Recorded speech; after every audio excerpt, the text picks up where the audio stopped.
I wanted to thank you for taking time to speak with me today. How was the recording process for Kingmaker?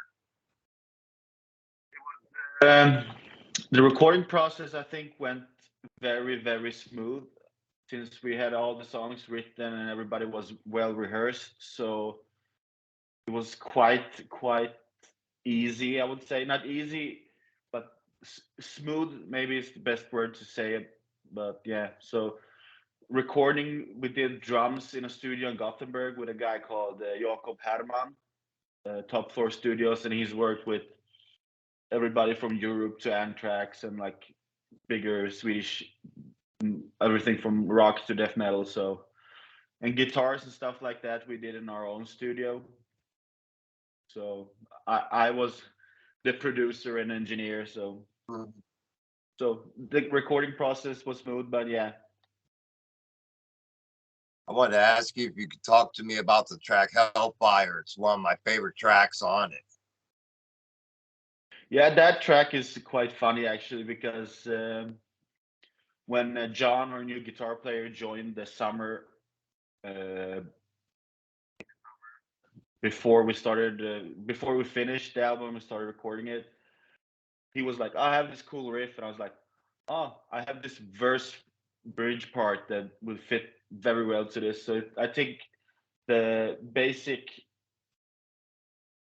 music, like the demo, I think it took us 10 minutes to come up with the idea, and we just jammed it out, and then we worked on the record, on the song afterwards with lyrics and vocals. So it came together quite fast.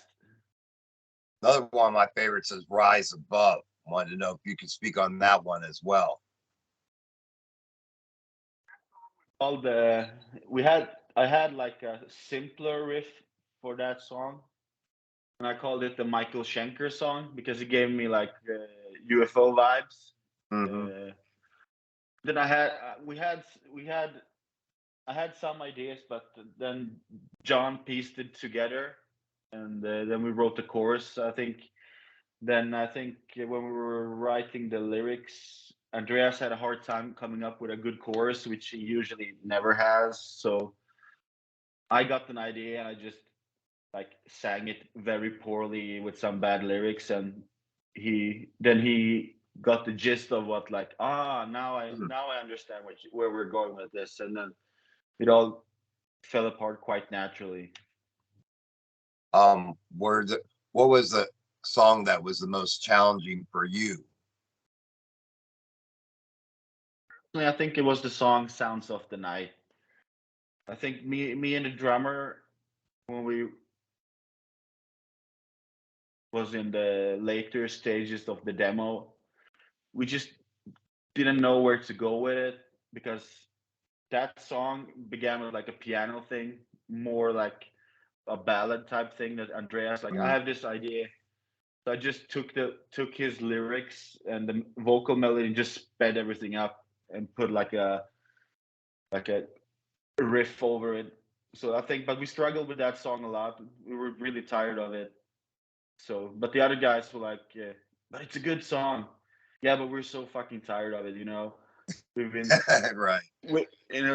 Writing and rewriting and writing and rewriting is like, you get tired of some songs because you work. Sure. So it's hard to explain. You just lose the vibe. But yeah, now in hindsight, when you get to reflect on it and think about it, yeah, it turned out as a really cool like Dio-esque song. So yeah. Yeah. And I wanted to ask you, now that the album's out and everything's together, are you guys ready to hit the road? More than ready. We've been getting together a couple of weekends now, trying out all the new songs, picking and choosing which ones we're gonna play. So that's coming along. The songs feel great, at least in the rehearsal space. Two of them we already played. We already played in when we toured in the US now in the fall, last fall. We played Kingmaker and Hellfire.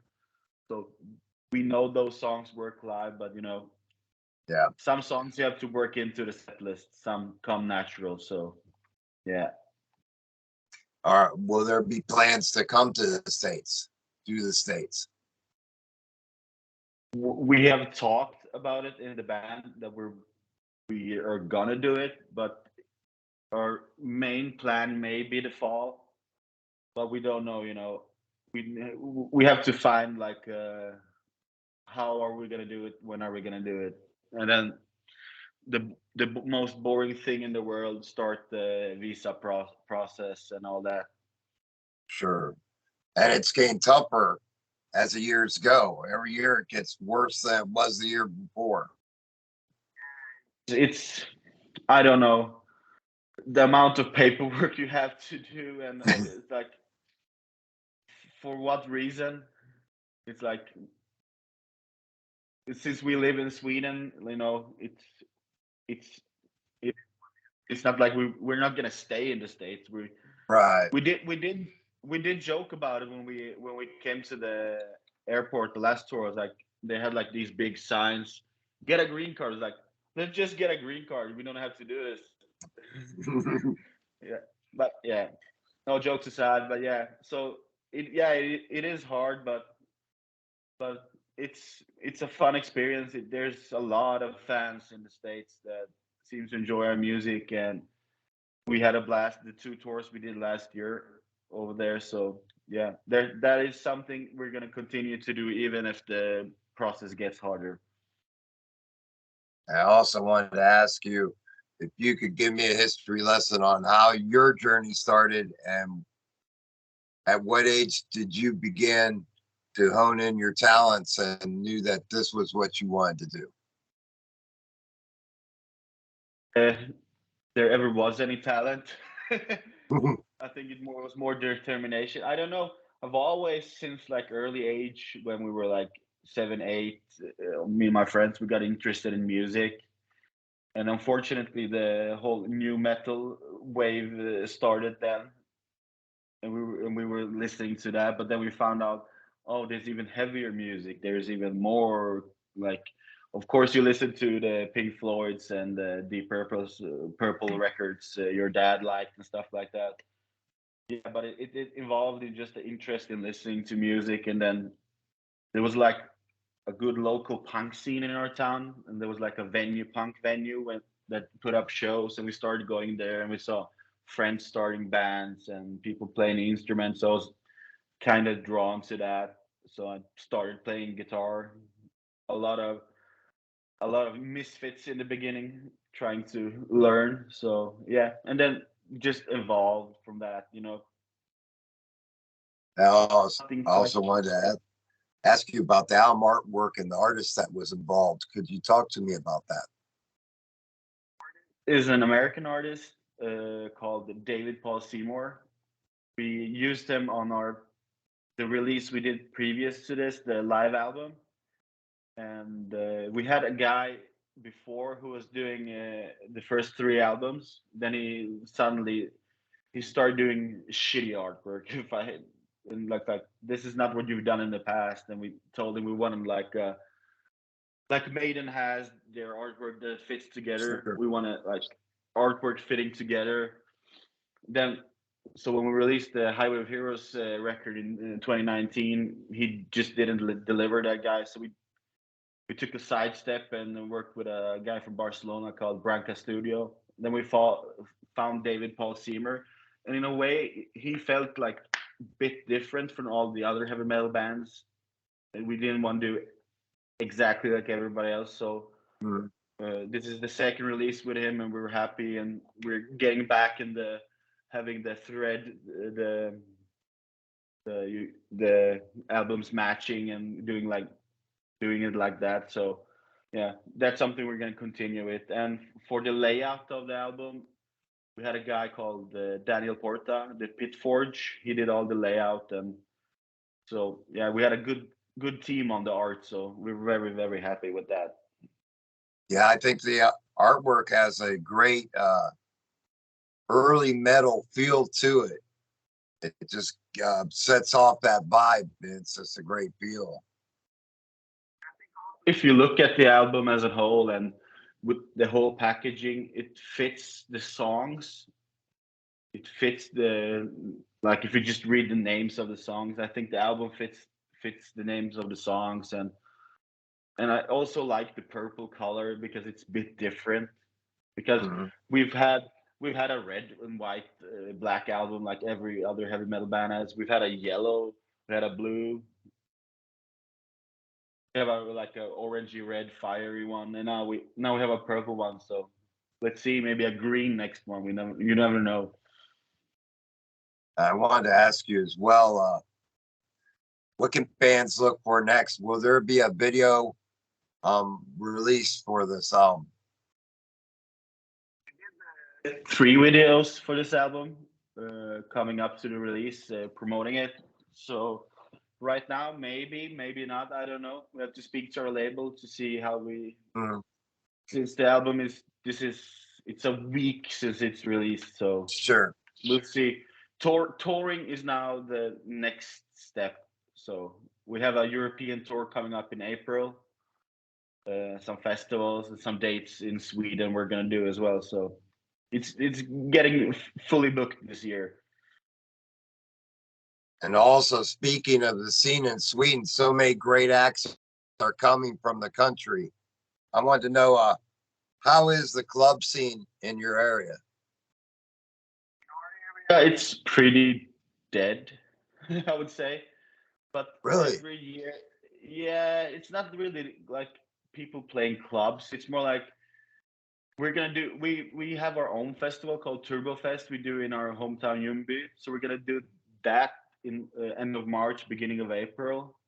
In the beginning of summer, there's a festival called Muscle Rock for underground heavy metal, like 40 minutes from where Screamer is from. But then usually in the fall, there's a festival in the area called Nose Lake Metal Fest. So the community of between those three festivals slash shows, the heavy metal community is quite good, and there's a good turnout to every event. But the playing clubs in this area is, yeah, it's tough.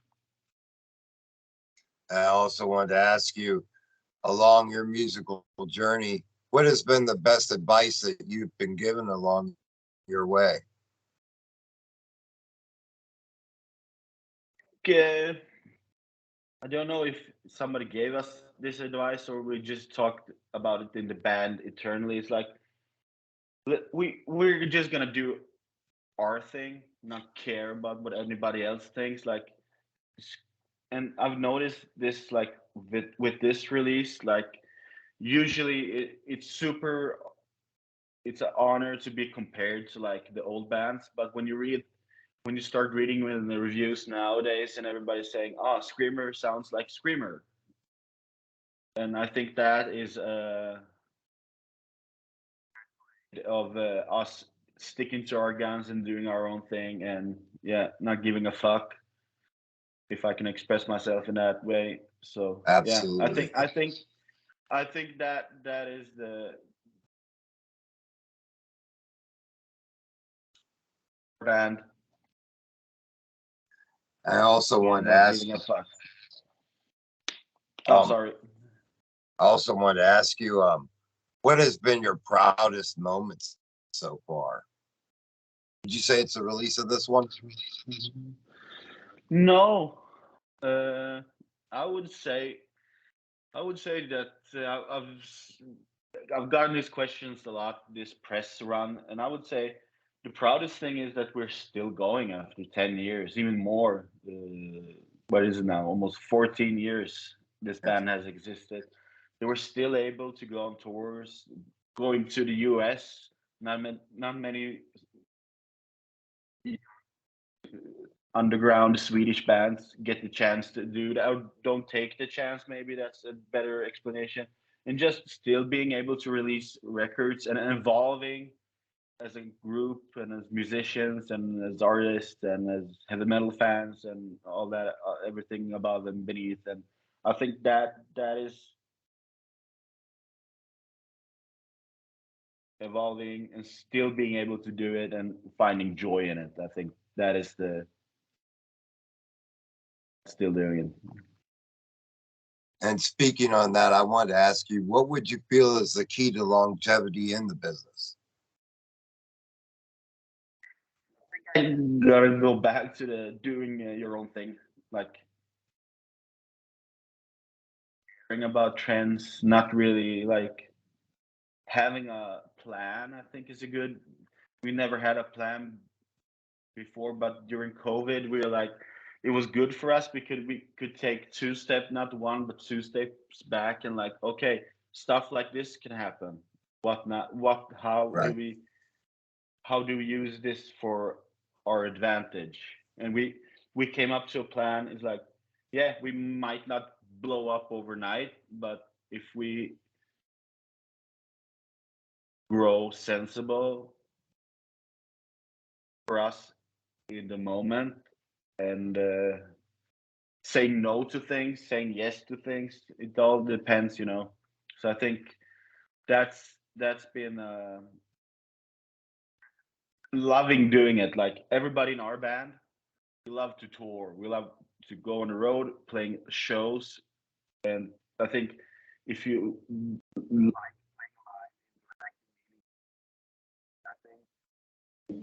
then longevity comes with naturally. And I also wanted to ask you, what is the best way to get merchandise from the band?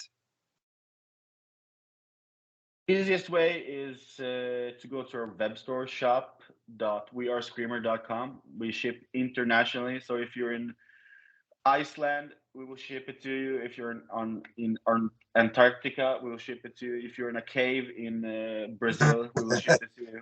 So as long as the Swedish postal office ships there, we will ship it. Excellent. And lastly, I wanted to ask you, if you could give a message to your fans, what would that message be? Thank you so much for all the nice words about our new album, Kingmaker. It's been such a relief to get it out. We've been sitting on a record for a year before it was released. So I want to thank everybody for listening to it, sharing on social media, buying the album, everybody spending their hard-earned money, and I hope we can get back to the States. And if somebody's listening from Europe, we're going to see you real soon. Well, I wanted to thank you for taking time to speak with me. It's been an absolute pleasure speaking with you. Amazing. And please feel free to update me at any time when there's any new news that comes about so we can get it out there, my friend. We have each other's connections on Skype, so I'll let you know as soon as I have US tour dates, and we will do another interview talking about that. Great. Amazing. Absolutely. I look forward to it, my friend. Saturday, and hopefully speak to you soon again. All right. You take care, my friend. Cheers. Bye.